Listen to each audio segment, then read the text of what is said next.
നമസ്കാരം മാന്യ പ്രേക്ഷകർക്ക് കേരള ജ്യോതിഷത്തിലേക്ക് സ്വാഗതം. കഴിഞ്ഞ ലക്കങ്ങളിൽ ദശാകാലങ്ങളെക്കുറിച്ചായിരുന്നു പറഞ്ഞത്. ഇനി നമുക്ക് അപഹാരം എന്നാൽ എന്താണ് എന്ന് നോക്കാം. എല്ലാ ദശകൾക്കുള്ളിലും അപഹാരങ്ങളുണ്ട്. ഇതിനെ അന്തർദശ അഥവാ ഭുക്തി എന്നെല്ലാം തന്നെ വിളിക്കാറുണ്ട്. എന്താണ് അപഹാരം? ഒരു വർഷത്തിൽ 12 മാസങ്ങൾ ഉള്ളതുപോലെ ഒരു വർഷം എന്ന ദശയ്ക്കുള്ളിൽ വരുന്ന മാസങ്ങളെ പോലെയാണ് അപഹാരം എന്ന് സാമാന്യമായി പറയാം. ഒരു വ്യക്തിയുടെ ജാതകപ്രകാരം 6 വർഷമുള്ള സൂര്യദശാകാലം അതീവ കഷ്ടതയുള്ള സമയമാണ് ജാതകത്തിലുള്ളത് എന്ന് കരുതുക. ഈ 6 കൊല്ലക്കാലവും ഒരേ ദുരിതത്തിൽ തന്നെ ഇരിക്കുവാൻ പ്രകൃതി അവനെ അനുവദിക്കുന്നില്ല. സൂര്യദശയ്ക്കുള്ളിലായി വരുന്ന ബലവാന്മാരായ ശുഭഗ്രഹങ്ങളുടെ അപഹാരത്തിൽ ദുരിതത്തിൽ നിന്നും കരകയറുവാനുള്ളതായിരിക്കുന്ന അവസരം അവന് ലഭിക്കപ്പെടുന്നു. ഉദാഹരണത്തിന്, ദോഷഫലദാതാവായ സൂര്യൻ്റെ ദശാകാലമാണെങ്കിൽ പോലും ബലവാനും ഇഷ്ടസ്ഥിതനുമായ വ്യാഴത്തിൻ്റെ അപഹാര കാലഘട്ടം വരുന്ന സമയത്തിൽ ദോഷത്തിന് അല്പം കുറവ് ലഭിക്കുകയും ഗുണകരമായിരിക്കുന്ന അനുഭവങ്ങൾ വന്നു ചേരുകയും ചെയ്യുന്നു. ദശയേക്കാൾ പ്രധാനമാണ് അപഹാരം എന്നൊരു നിരീക്ഷണം കൂടിയുണ്ട്. ദശയെ രാജാവായും അപഹാരത്തിനെ മന്ത്രിയായും കണക്കാക്കാറുണ്ട്. ഗുണവാനായ രാജാവാണെങ്കിൽ പോലും മന്ത്രി ദുഷ്ടനാണെങ്കിൽ പ്രജകൾക്ക് കഷ്ടതയാകും അനുഭവമാവുക. മറിച്ച് ദുഷ്ടനായ രാജാവാണെങ്കിൽ പോലും നല്ലവനും വിവേകിയുമായ മന്ത്രിയാണ് ഉള്ളതെങ്കിൽ പ്രജാപരിപാലനം മന്ത്രി സദയം നടപ്പിലാക്കും. ദുഷ്ടനായ രാജാവും അതിദുഷ്ടനുമായ മന്ത്രിയുമാണെങ്കിലോ ആ രാജ്യത്തെ ജനങ്ങളുടെ കാര്യം പിന്നെ പറയാൻ തന്നെയില്ല.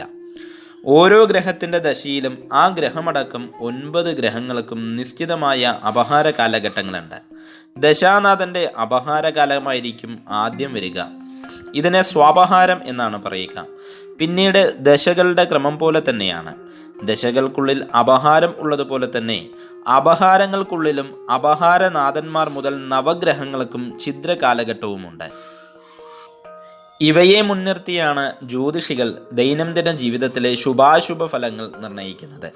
ഛിദ്രത്തിൻ്റെ ഉള്ളിൽ ഛിദ്രനാഥൻ മുതൽ നവഗ്രഹങ്ങൾക്കും പിന്നെയും ഛിദ്രമുണ്ട്. അതിനെ സൂക്ഷ്മദശ എന്നാണ് പറയുക. സൂക്ഷ്മദശയ്ക്കുള്ളിലുമുണ്ട് നവഗ്രഹങ്ങളുടെയും മറ്റൊരു അപഹാരം. ഇതിനെ പ്രാണദശ എന്ന് പറയുന്നു.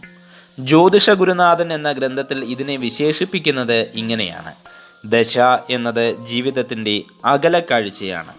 ക്യാമറയുടെ ഭാഷയിൽ പറഞ്ഞാൽ എക്സ്ട്രീം വൈഡ് ഷോട്ട്.